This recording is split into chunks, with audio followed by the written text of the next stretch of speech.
The man known to history as Christopher Columbus was born in 1451 in the Republic of Genoa, one of the many city-states that occupied the Italian peninsula during the Middle Ages. In the absence of birth and baptismal certificates, it is impossible to know the exact date when Columbus was born, but records from later in his life indicate that he was born between the 25th of August and the 31st of October. His actual name was Cristobal Colon. Christopher Columbus is the anglicized version of it. Columbus's father was Domenico Colombo, who was born around 1418 and was a master wool weaver and a member of the local guild of clothiers in Genoa. Around 1445, Domenico married Susanna Fontanarossa, the daughter of a prosperous family who lived near the Porto del Olivella overlooking the Bisagno River.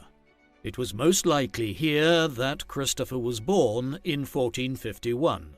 The couple had 4 more children, 3 sons, Bartholomew, Giovanni Pellegrino, and Giacomo, also known by his Spanish name of Diego, and a daughter named Bianchinetta. In 1455, the family moved to a house near the Porto Sant'Andrea, where a later house built on the same foundations serves as the house museum Casa di Colombo. As a child, Columbus likely studied arithmetic, geography, and navigation at a school attached to his father's guild. He was tall and had red hair. In 1470, he may have moved with his family to Savona, perhaps to escape political instability in Genoa or so that Domenico could improve his wool trade. During his youth, Christopher was often named in business transactions alongside his father, and in August 1473 he was named in an agreement with his parents and brother Giovanni to sell the house near the Olivella Gate. Genoa is a port city located in the northwest of the Italian peninsula. The Genoese Republic's territory consisted of a strip of land by the Mediterranean coast largely corresponding to the Italian region of Liguria. A powerful maritime republic and once the rival of Venice, Genoa controlled the islands of Corsica and Sardinia, as well as numerous Greek islands of the eastern Mediterranean and a colony in southern Crimea on the Black Sea. At the time of Columbus's birth, Genoa was one of the largest cities in Europe with a population of 75,000. Although its fortunes were in decline after the fall of Constantinople to the Ottoman Turks in 1453, which affected Genoa's Mediterranean trade. In 1458, the Doge of Genoa sold the city-state to France due to threats from the Spanish, only for the Republic to be restored 3 years later after a rebellion. Within the Republic, the rival families of the Fregosos and the Adornos vied for dominance. Columbus's family was also caught up in this tortuous political wrangling and supported the Fregoso faction. In 1463, the Duke of Milan, Francesco Sforza, conquered the city, and though Milanese rule restored political order, the city's maritime trade continued to decline. It is unclear when Columbus went to sea for the first time, interpretations ranging from as early as 1461 to as late as 1472. Given Genoa's maritime traditions, it is possible that the young Columbus sailed along the coast to buy and sell goods on behalf of his father. Between 1470 and 1472, he may have been on a Genoese warship fighting the Aragonese, a Spanish kingdom in the service of René of Anjou, the French duke who had briefly been king of Naples. What is certain is that around 1473 Columbus was apprenticed to the banking house of Centurione, and in 1474 or 1475 he sailed to the Greek island of Chios, one of the Genoese colonies in the eastern Mediterranean. Then, in May 1476, he travelled on an expedition to Portugal, during the course of which he was shipwrecked and ended up swimming 6 miles to the shoreline near the town of Lagos in southeast Portugal. Eventually, he made his way to Lisbon, and from there he ended up travelling north to England in 1477 and to Ireland, where he spent a brief period in the port of Galway. During this northern voyage, he also possibly visited Iceland. Some have speculated that perhaps there Columbus first learned about the North American continent from legends told about the Norse settlements that had been founded in what is now Newfoundland, back at the start of the 11th century. Columbus eventually made his home in Portugal, a kingdom that was at the forefront of European discovery and exploration at the time. The Portuguese voyages of discovery had begun half a century earlier under the patronage of the Infante Dom Henrique, known in English as Prince Henry the Navigator. From a base in Sagres on the tip of Cape St. Vincent, Henry sponsored voyages which discovered the Azores Islands in 1439 and the Cape Verde Islands in the late 1450s. By the time of Columbus's arrival in Portugal, the Portuguese had expanded their voyages further south along the coast of Africa and were voyaging ever nearer to the Cape of Good Hope. The primary goal of the Portuguese navigators and their sponsors was to find a route round Africa to India, China, and the Spice Islands of Moluccas of the East Indies in an effort to circumvent the Arab merchants that controlled the trade with the Far East. Yet, while most advocated for continuing the exploration of the west coast of Africa, some Europeans, such as the Florentine scholar Paolo Toscanelli, wondered if a western route bypassing Africa might be a faster route to Asia. However, these ideas found little leverage in the royal court of Portugal or among mariners themselves. Instead, the Portuguese continued to establish trade relations with local kingdoms of Africa and also began to conquer small areas they believed essential for their efforts. Columbus, like many other mariners of the day, became deeply involved in the developing trade with Africa, his work taking him as far south as the Portuguese trading post of Elmina in modern-day Ghana. While sailing along the coasts of Africa, he improved his navigation and cartographic skills and became more experienced in sailing in newly discovered waters. When back in Lisbon, Christopher and his younger brother Bartholomew worked together in the map and navigational chart business, making Columbus a skilled cartographer by the 1480s. Around 1479, he married Felipa Perestrella y Moniz, a woman in her early 20s with an Italian father and a mother from one of Portugal's leading noble families. Columbus's father-in-law had been involved in the colonization of the island of Madeira and received the captaincy of the small island of Porto Santo near Madeira, which at this time was in the hands of his son and namesake Bartolomeo. The newlywed couple moved to Porto Santo, where Columbus listened to tales from his mother-in-law of her late husband's voyages, inheriting his instruments and charts. Soon after the Columbuses moved to Porto Santo, Filipa gave birth to the couple's first and only child, a son named Diego. Tragically, while Columbus was on a voyage to Africa, Filipa died sometime between 1482 and 1484, leaving Columbus a widower with a young son to raise. Despite the loss of his wife, Columbus remained committed to his profession. In August 1481, João II became King of Portugal and sought to further expand Portugal's maritime empire. The following year, he sent Diogo Cao on a voyage to explore further south down the African coast, becoming perhaps the first European expedition to cross the equator. Portugal was abuzz with news about the growing list of accomplishments of Portuguese mariners. Columbus was widely read and was a master in several languages, including Latin, Portuguese, and Castilian. He also paid attention to news from abroad.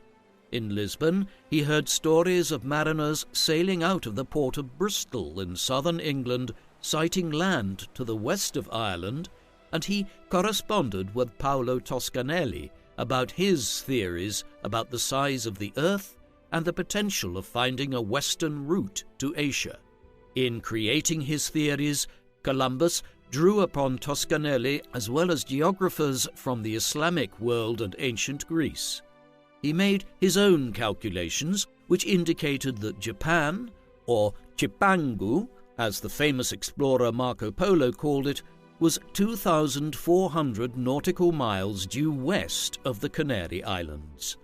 Armed with these calculations, around 1484, Columbus asked King João for 3 caravels, small maneuverable sailing ships, for a westward expedition to Japan. After consulting with 3 experts, the king turned Columbus down. Disheartened by his failure in the Portuguese court, Columbus sent his brother Bartholomew to England in an attempt to interest King Henry VII in the proposal after he rose to the throne there in 1485. But the English monarch was likewise uninterested at that time, although he would sponsor similar voyages in years to come.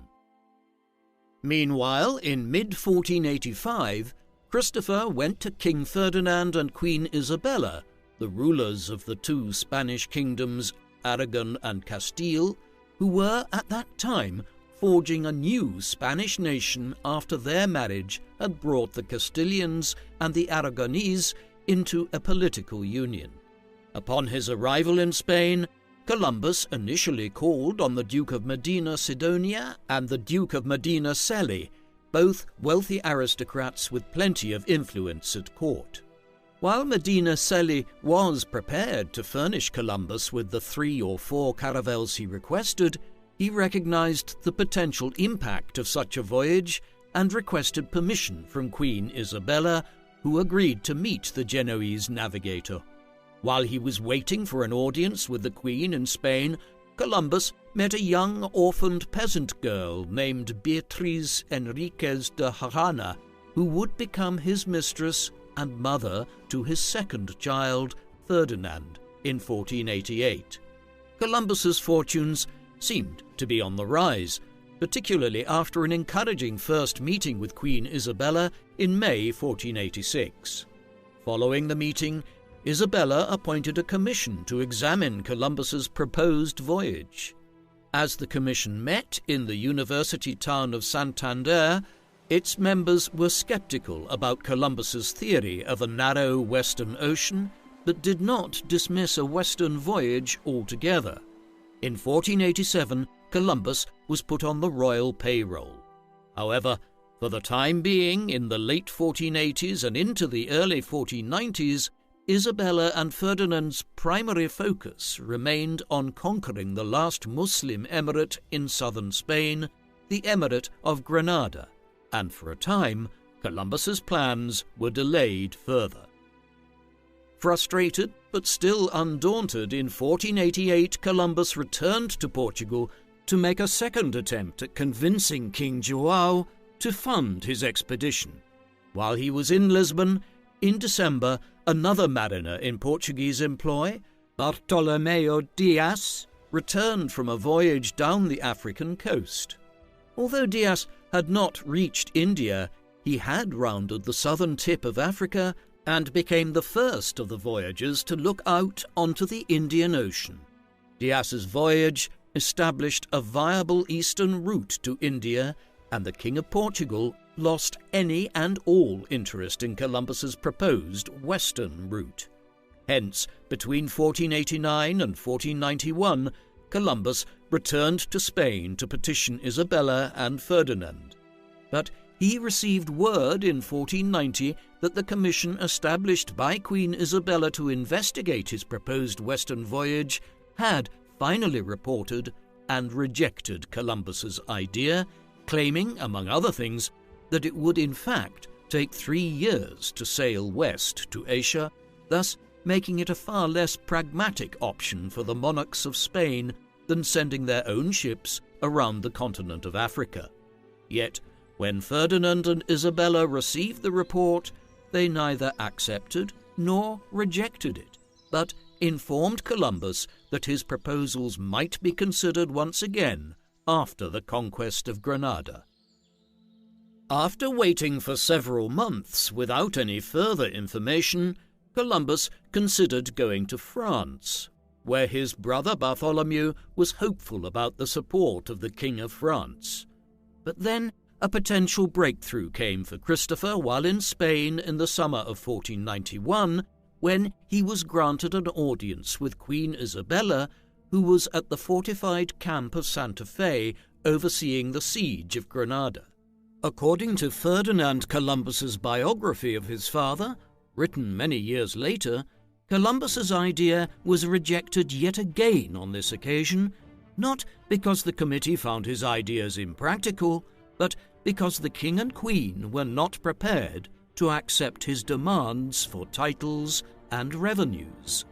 At this juncture, he had nearly resolved to head to France and commit to convincing the government there to support his plan.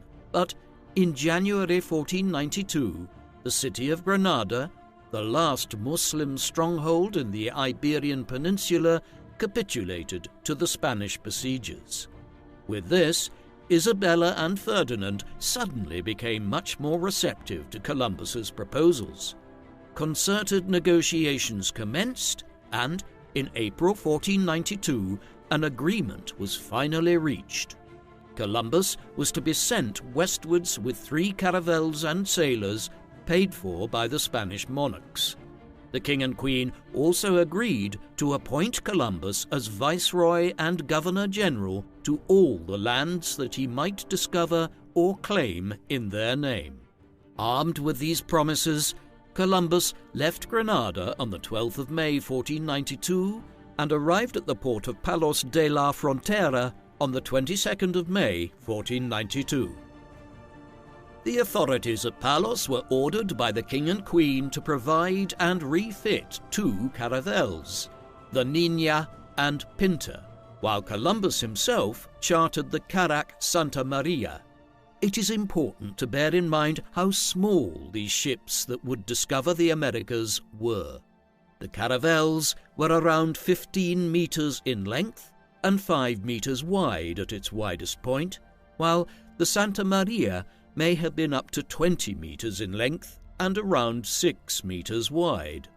The white sails on the ships were painted with red crosses, a symbol of the religious piety of the admiral and the Catholic monarchs who sponsored his expedition.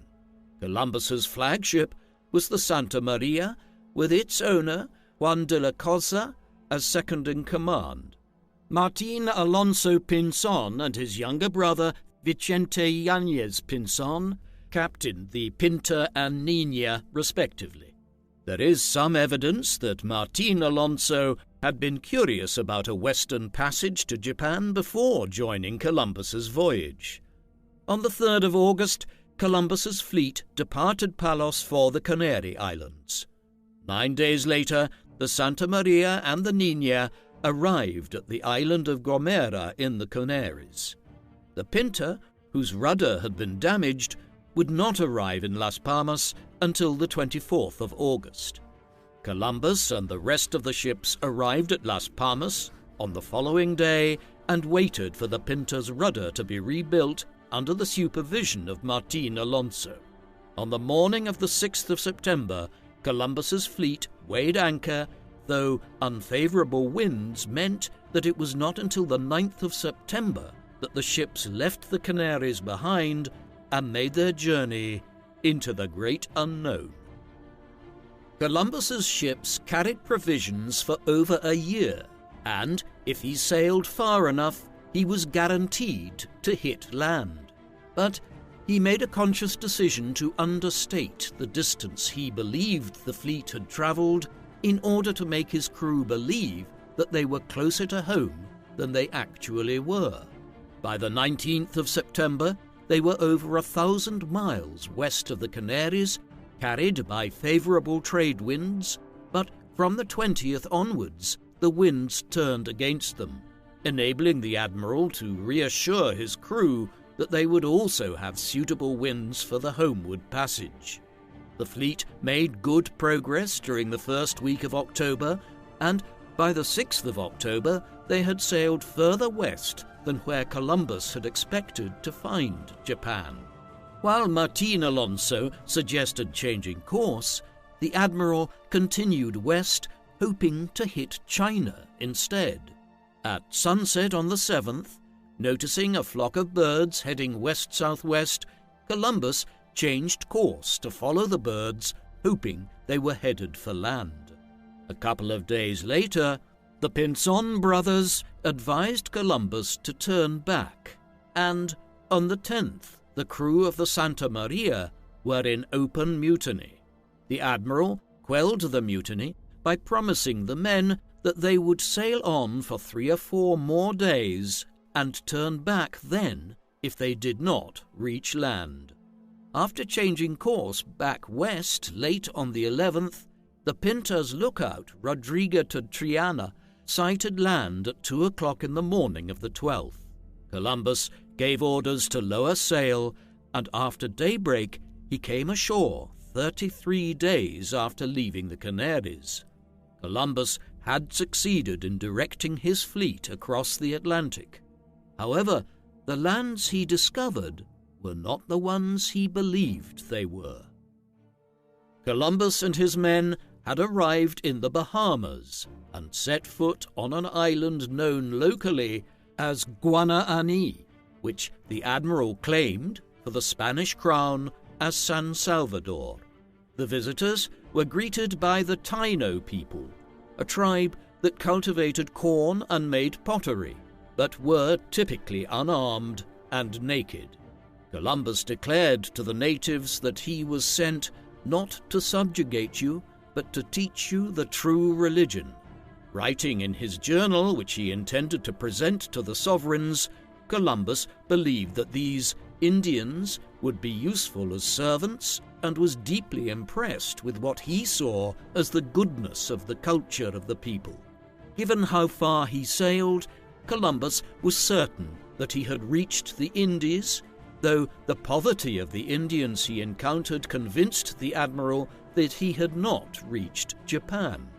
After exploring San Salvador for a couple of days, on the afternoon of the 14th, Columbus set sail, seeking again in search of Japan, which he figured would lie to the southwest, with China beyond it. Through hand gestures and other signals, the Taino were able to supply and guide Columbus to the island of Rum Cay, and thence on to Long Island by the 16th. It took several days for the natives to understand that the Spaniards were looking for gold, and Columbus's men went from island to island marvelling at the unknown flora and fauna, but without finding either gold or Asia.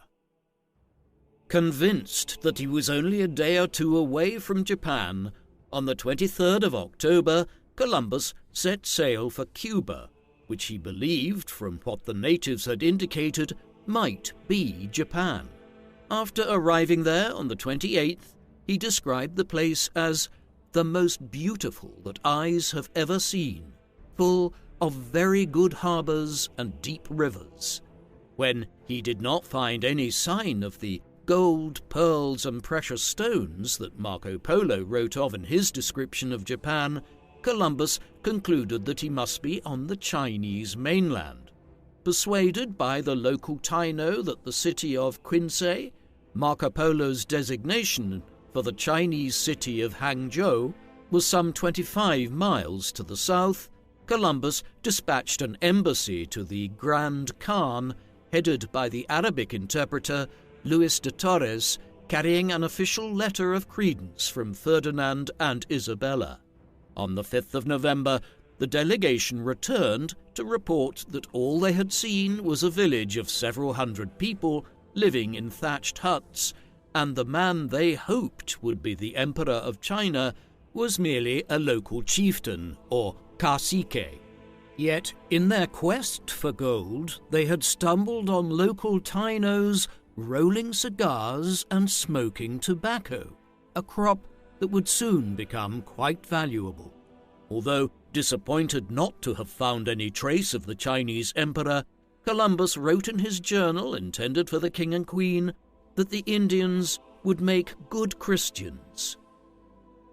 Columbus did take 6 captives from the local Indians, whom Columbus hoped would learn Spanish, become Christians, and thus become equals with the Spanish and serve as interpreters for future voyages.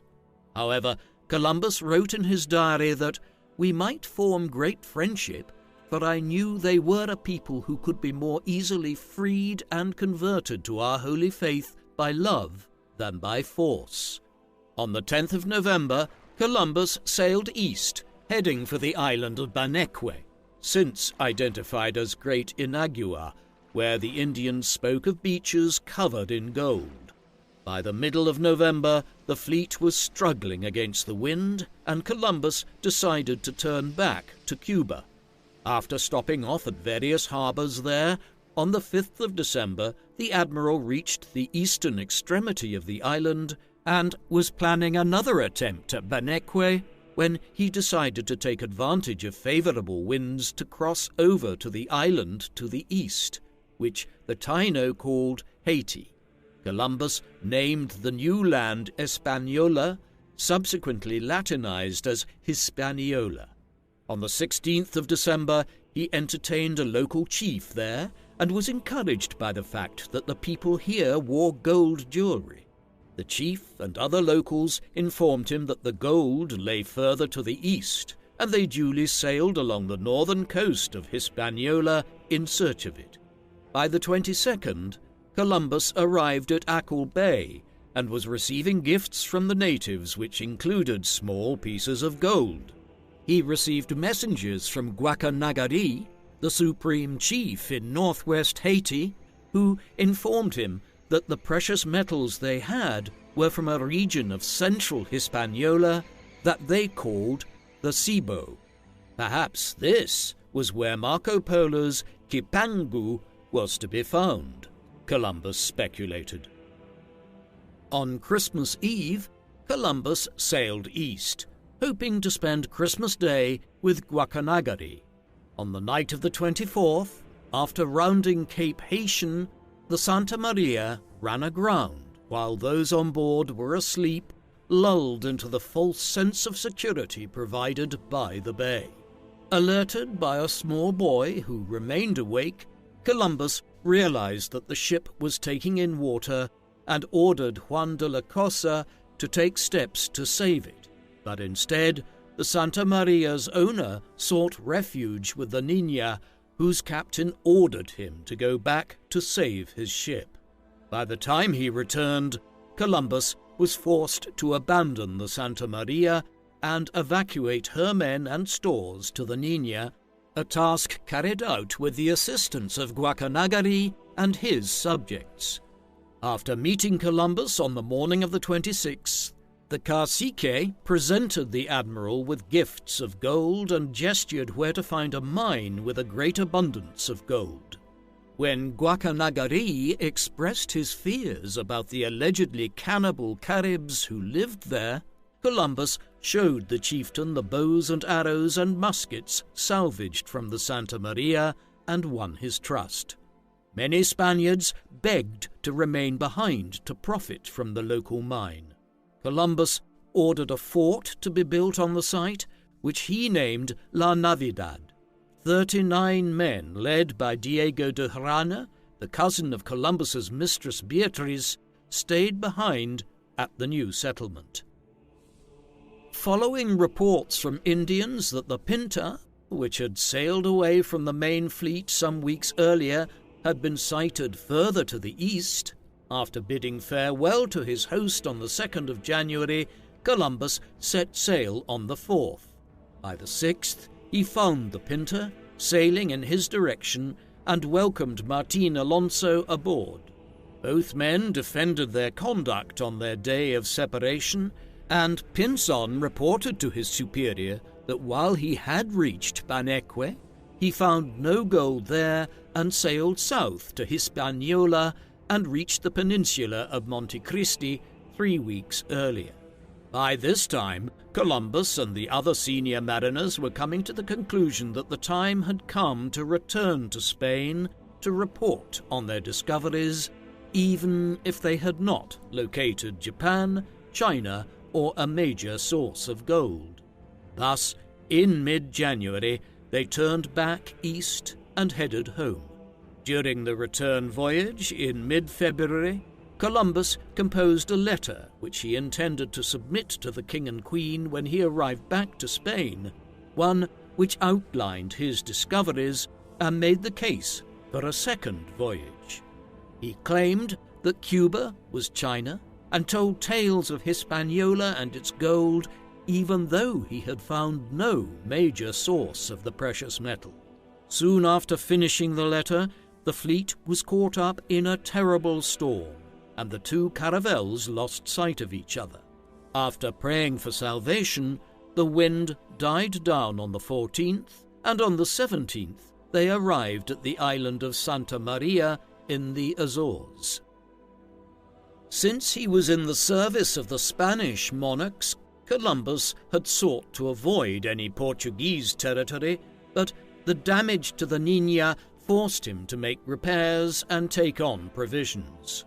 Upon his arrival, Columbus proudly announced that he had discovered the Indies, but the deputy captain of the island was unconvinced and ordered the arrest of half of the Niña's crew, though he later relented. By late February, Columbus set sail for Palos, but another storm blew them towards Portugal, and rather than risk sailing round the coast, Columbus sailed into Lisbon on the 4th of March. As Columbus sat at anchor, none other than Bartolomeo Dias came aboard as the second-in-command of a Portuguese warship and invited Columbus to an audience with the king. The admiral refused, but agreed to show his credentials from Ferdinand and Isabella, after which he was welcomed into the city. A few days later, he met King João, who congratulated him for his accomplishment, but claimed the newly discovered lands for the Crown of Portugal under the terms of the 1479 Treaty of Alcachofas, which recognized Spanish dominion of the Canary Islands and Portuguese sovereignty over the Cape Verde Islands and West Africa. After further questioning about his discoveries, Columbus was dismissed on the 11th, and on the 15th of March, the Niña arrived back in Palos with the Pinta, last seen a month earlier, following close behind. While at Seville in early April, Columbus received word from the King and Queen in Barcelona confirming his titles and privileges and ordering preparations for a second voyage. The admiral drew up a plan of colonization for 2,000 settlers to be distributed across 3 or 4 towns in Hispaniola, each with a church and sufficient clergy. He also set out regulations governing the gathering of gold.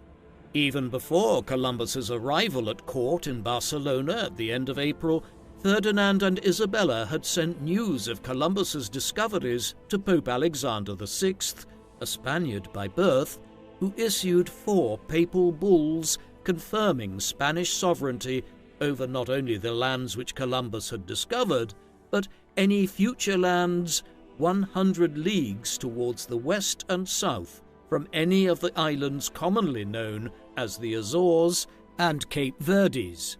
After negotiations with Portugal, the line of demarcation was moved to 370 leagues west of the Cape Verdes through the Treaty of Tordesillas of June 1494. In their formal instructions from the end of May, Ferdinand and Isabella ordered Columbus to sail to the Indies for the purpose of converting the natives, taking care that they were treated very well and lovingly, and to punish any Spaniards who mistreated the Indians. For his second voyage, Columbus was provided with a much larger fleet of 17 ships, which consisted of 3 larger ships and 14 caravels, a clear indication of how seriously Isabella and Ferdinand considered his new discoveries to be. Columbus flew his flag on the Santa Maria, nicknamed the Maria Galante, while the Niña and very possibly the Pinta from the previous expedition were among the caravels. Among the 1,200 men who sailed on the second voyage were the map-maker Juan de la Cosa and Juan Ponce de Leon, who would later discover Florida. The fleet set sail from Cadiz on the 25th of September 1493 and arrived at the Canaries a week later. On the 7th of October, the fleet sailed west, and Columbus plotted a southwest course in an attempt to find the fabled Isle of Matanino en route to Hispaniola. After a relatively smooth passage, land was spotted early on Sunday the 3rd of November, prompting Columbus to name the island Dominica. Following an unsuccessful attempt to find a harbour, the fleet sailed on. After claiming a small island named Maria Galante after the flagship, the fleet continued north along the Lesser Antilles. On the 4th, they arrived on an island which Columbus named Guadeloupe after the famous Spanish monastery in Estremadura. 6 days later, the fleet set sail, passing islands which he named Montserrat and Antigua. After passing the 3 islands of St. Kitts, St. Eustatius and Saba, Columbus made land on the 13th at an island he named Santa Cruz, after the Holy Cross, now known by the French form Sainte Croix. Following a skirmish with a small group of local Caribs, during which a Basque seaman was mortally wounded, Columbus headed for a chain of islands which Columbus named St. Ursula and the 11,000 Virgins, after a medieval legend which told of the daughter of a Cornish king who went off to sea, accompanied by 11,000 young women who were also eager to escape being married off. On the 18th of November, the fleet arrived at a large island which Columbus named San Juan Bautista, or St. John the Baptist. A few years later, Juan Ponce de Leon would found the city of San Juan here, later nicknamed San Juan de Puerto Rico, which eventually gave its name to the whole island. After collecting water and provisions, including a large haul of fish, the fleet left Puerto Rico on the 22nd of November and headed for Hispaniola, following the instructions of the Taino guides. As they arrived at the flat eastern tip of the island that evening, some of the veterans from the first voyage were unconvinced that it was the same island, since they had only encountered the mountainous northern coast of Hispaniola, but the natives assured them that this was so. The fleet sailed west along the northern coast of Hispaniola and soon reached the bay from where the first expedition had departed homewards at the beginning of the year. Keen to learn the fate of the colony of Spaniards he had left behind at La Navidad, the fleet arrived on the night of the 27th of November, where flares were made without a response from the fort. In the night, a group of Taino approached in a canoe led by one of Guacanagari's cousins, who informed Columbus that the settlers were well, but some had died of illness, while others were killed in a quarrel. On the morning of the 28th, the fleet made anchor and found La Navidad burned to the ground, after which Guacanagari's cousin admitted that all the men were dead, and they had been killed by Canabo, a rival chief. A couple of days later, after speaking to Guacanagari himself, it emerged that the Navidad garrison had fought among each other for gold and women. a large party left the fort and was captured and put to death by Canabo, who then attacked and killed what remained of the Navidad garrison, despite Guacanagari's best efforts to defend his allies. For all Columbus wrote about their timidity during the first expedition, the Spaniards realized that the Taino were capable of putting up resistance.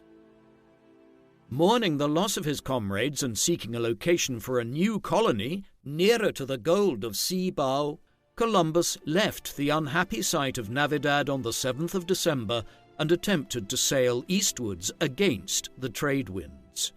On the 2nd of January 1494, having covered barely 30 miles in 25 days, and with the men unwilling to go further, Columbus founded the colony of La Isabela in honor of the Queen. Even though the new location did not have a suitable harbor, and the nearest source of drinking water was a mile away, the admiral began to lay the foundations of the new settlement.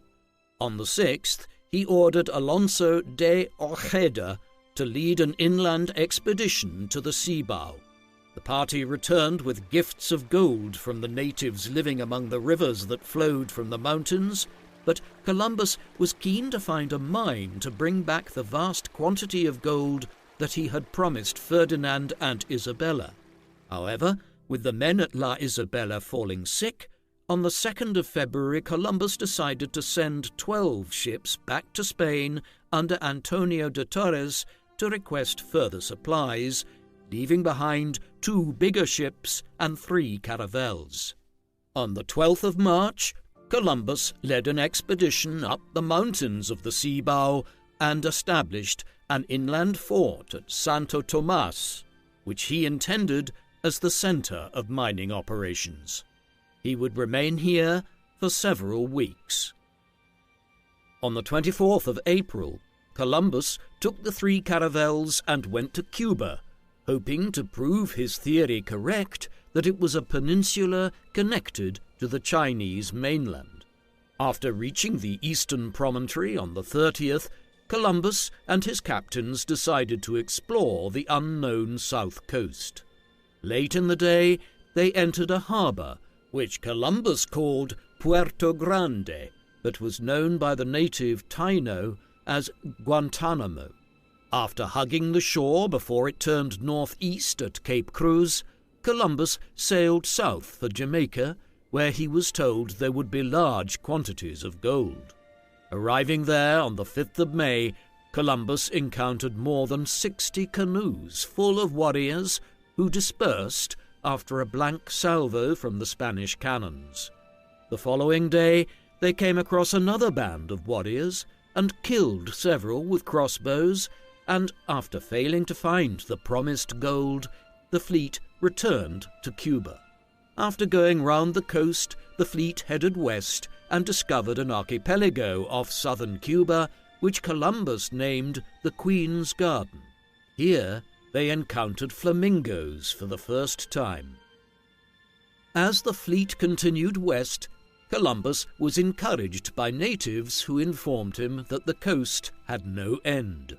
After getting tangled in another archipelago off the Zapata Peninsula on the 27th of May, the fleet anchored near the fishing port of Batabano, where 20 years later the town of San Cristobal de la Habana, later simply Havana, would be founded.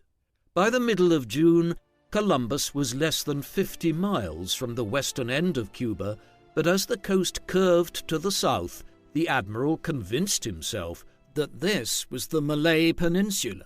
He turned back east on the 13th of June and eventually decided to return to Jamaica to resupply. In the weeks that followed, Columbus would have been surprised to see his brother Bartholomew, who some time earlier had left France for Spain, following news of his brother's discoveries. There he had been knighted by Ferdinand and Isabella and was placed in command of 3 caravels sent westwards to the Caribbean to resupply Christopher. This piece of good news aside, Columbus had much to worry about. he had still failed to find Japan, China, or any other part of Asia, which was his ultimate goal, while a source of the gold which he saw the natives wearing also eluded him. Finally, his men were increasingly in conflict with the natives on several of the islands which had been discovered. The soldier Mosén Pedro Margarit and the 400 men under his command roamed the islands, extorting gold from the natives, but after a rebuke from Columbus's brother Diego, Margarit stormed back on board and sailed back to Spain. Among the men who joined him was Fray Baul, the Catalan friar who had been tasked with converting the native Indians. Indeed, much of the remainder of 1494 and all of 1495 was spent fighting the Taino on Hispaniola and the other islands, as Columbus's second voyage became bogged down in distractions despite the far superior resources he had been afforded by comparison with the first expedition. In June 1495, a hurricane destroyed 3 of Columbus's ships, with only the Niña remaining afloat, and with the wood salvaged, Columbus ordered the construction of a new vessel, nicknamed India. Keen to defend himself against Margaret and Baul's reports to Ferdinand and Isabella, Columbus set sail in March 1496 once the India was fully equipped. Before doing so, he gave his brother Bartholomew, whom he appointed adelantado or leader, instructions to abandon La Isabela and found the new colony of Santo Domingo on the southern coast of Hispaniola. Over 200 Spaniards and 30 Indians were aboard the Niña and India as Columbus returned home. On the 8th of June, the 2 caravels sighted the coast of Portugal and arrived at Cadiz on the 11th.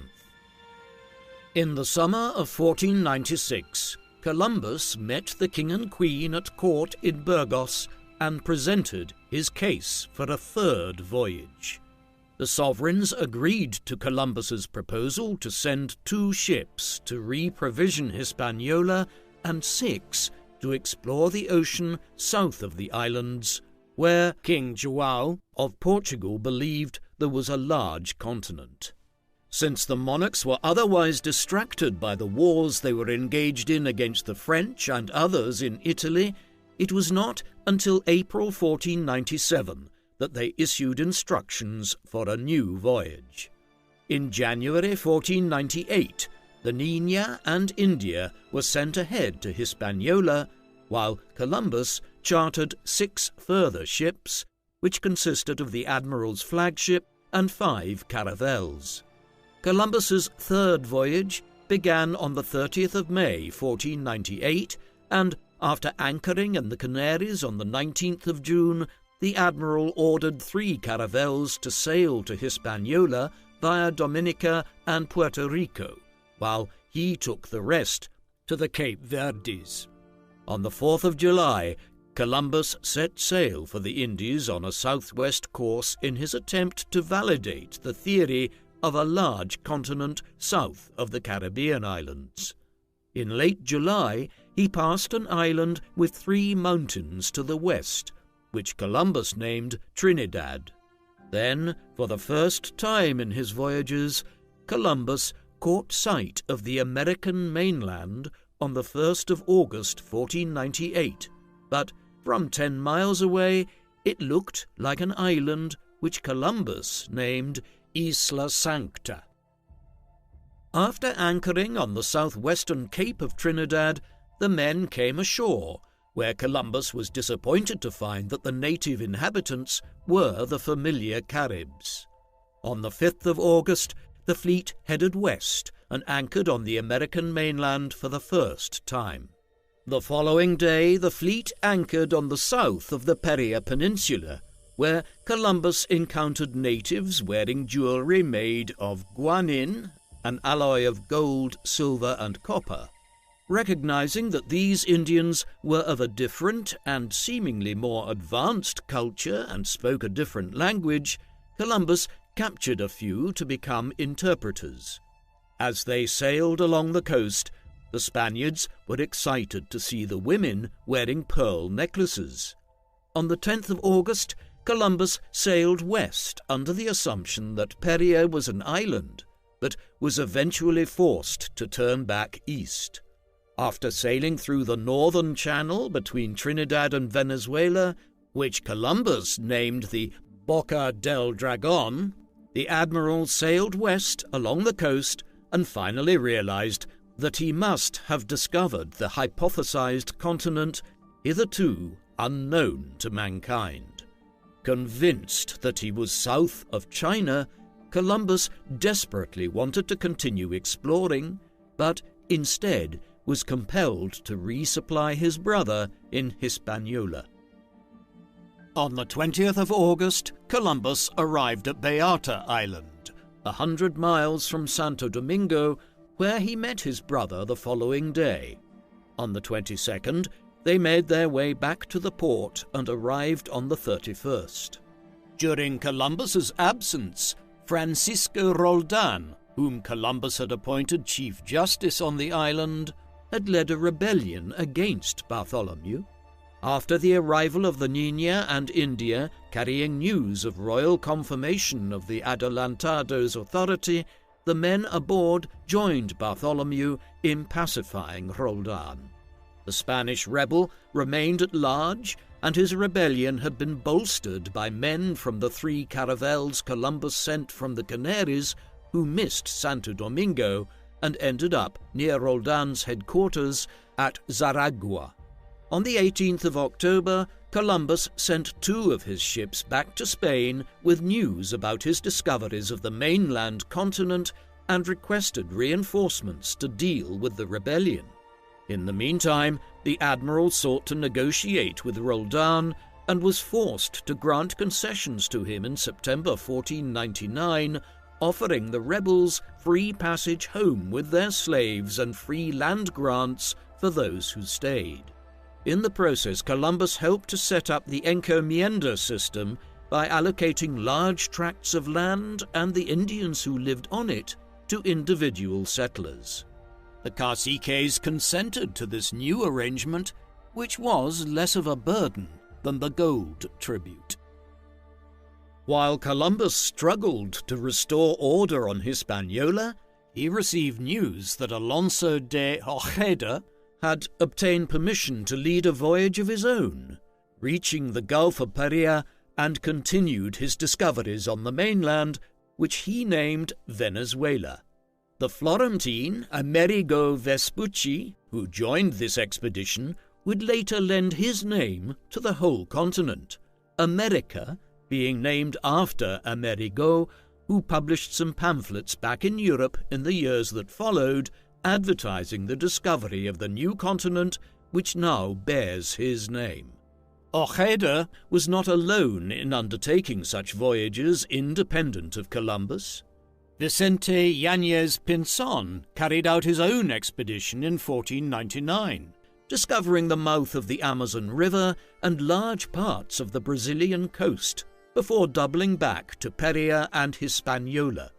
These voyages, carried out without the knowledge of the Admiral of the Indies, were a sign that Ferdinand and Isabella were running out of patience with Columbus's promises of gold and a sea route to Asia. But worse was to follow. In July 1500, Francisco de Bobadilla sailed for Santo Domingo as royal commissioner with authority over the admiral. Upon his arrival in August, Columbus was arrested and sent back to Spain to answer for why the monarch's resources had been squandered. Columbus returned to Spain in chains and arrived at Cadiz at the end of October, but it was not until mid-December that he, as well as his brothers Diego and Bartholomew, who had also been arrested, were released and summoned to court. There the king and queen treated them graciously, but were distracted by a new round of hostilities in Italy. Even with these conflicts, the monarchs continued to grant charters for new voyages to explore more of the American continent, further diminishing Columbus's role in the governance of America. For instance, on the 3rd of September 1501, Isabella and Ferdinand appointed Nicolas de Ovando as governor of the Indies, while Ojeda and Vicente Pinzon were allocated their own fiefdoms in the Americas. After Ovando set sail in February 1502, Columbus requested ships for another voyage, hoping to find a western passage to India, which he expected to be west of Cuba. On the 14th of March, he received royal authorization for a fourth voyage. This time, the rulers of Spain instructed him to finally find the western route to Asia and to sail around the world. On the 9th of May, 1502, Columbus left Cadiz with a fleet of 4 caravels and around 140 men on board on what would be his fourth and final voyage to the Americas. After stopping off at the Canaries, the fleet began its ocean crossing on the 25th. Although aiming for Dominica, in mid-June they arrived to Martinique.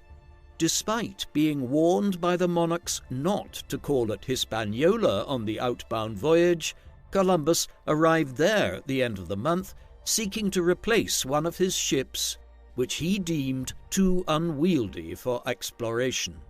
Ovando's fleet of 30 ships was preparing to sail home, and Columbus warned the new governor not to do so until an expected storm had passed over. The dismissive governor refused the admiral entrance into Santo Domingo and ordered the fleet to depart.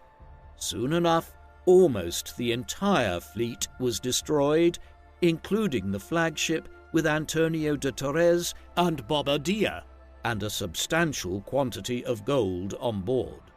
Only a single ship arrived back in Spain, the one carrying the agent Columbus had appointed to bring home his share of the gold, worth 4,000 pesos.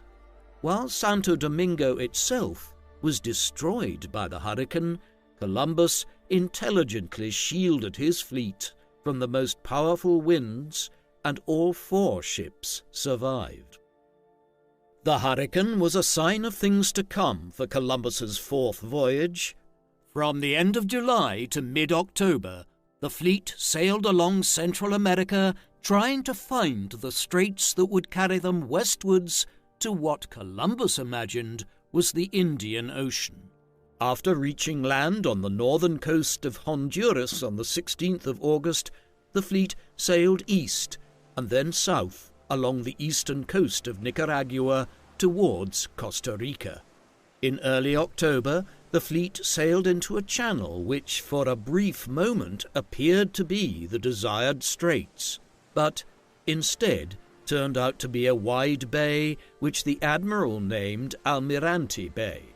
Over the next few days, Columbus was made to understand by the natives that there were no straits, and he was on an isthmus which separated him from what he still believed was the Indian Ocean.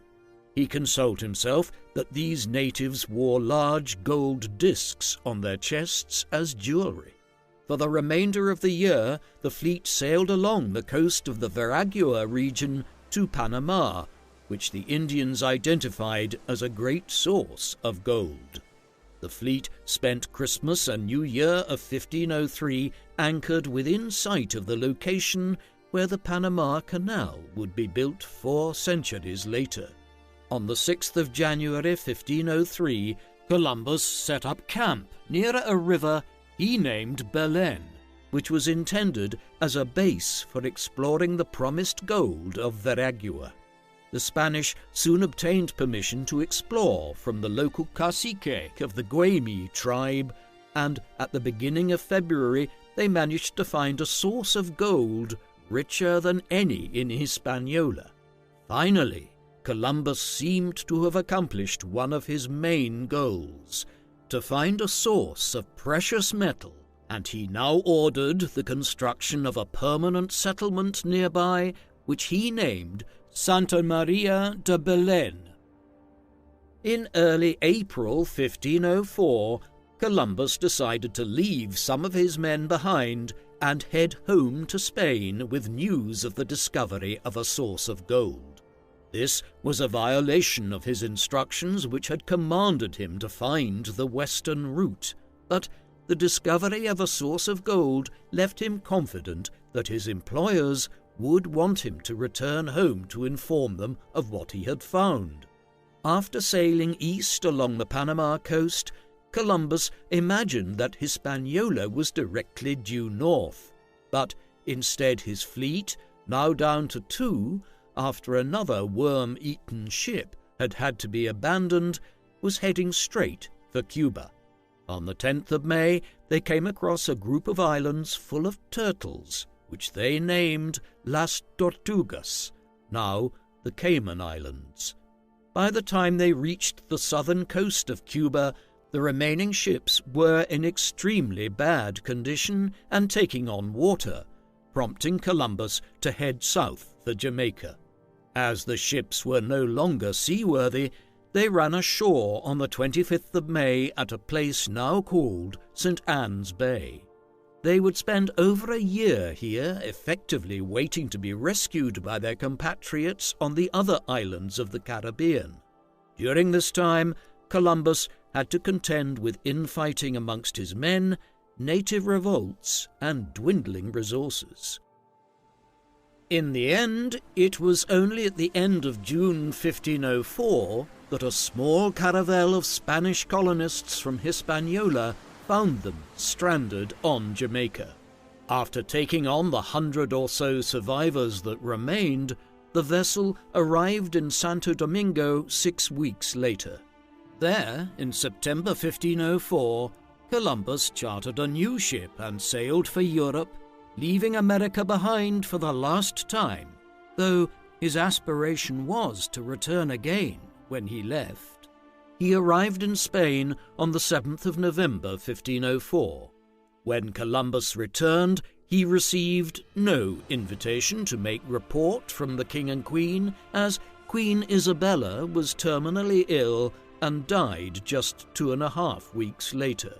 Columbus was himself increasingly ill too, and could not travel to court in the months that followed. It was only in May 1505 that Columbus felt well enough to travel to the court at Segovia, where he met King Ferdinand. The monarch, who was now embroiled in a clash with the nobles of Castile to see if he could rule his deceased wife's kingdom following her death, gave him a frosty response, doubtlessly exacerbated by Columbus's failure to find the western route to Asia and suspicious of any claims his Italian navigator made about finding gold in the Americas at this stage. Columbus spent the last year of his life petitioning at the Spanish court to have his claims to 10% of any gold found in the Americas given to him, and to have his son Diego succeed him as viceroy of any territories that had been discovered. It was in this rather unsalubrious manner that he died at Valladolid on the 20th of May 1506, at the age of 54. There is no doubting the significance of Christopher Columbus as an historical figure. 1492, the year that he crashed into the New World while looking for Asia, is one of the most significant years in human history. Some modern descriptions of him as a navigator who simply got lost are not accurate. He was correct in his analysis that a western route existed to Asia. He just hadn't realized there was an enormous landmass in the way. His success lies in his persistence in petitioning at various European courts all through the 1480s and early 1490s for an expedition to be undertaken westwards when all the monarchs of Europe were more interested in further exploring the route to Asia around Africa. Admittedly, though, in this age of intense European overseas exploration, someone was going to discover the Americas before very long.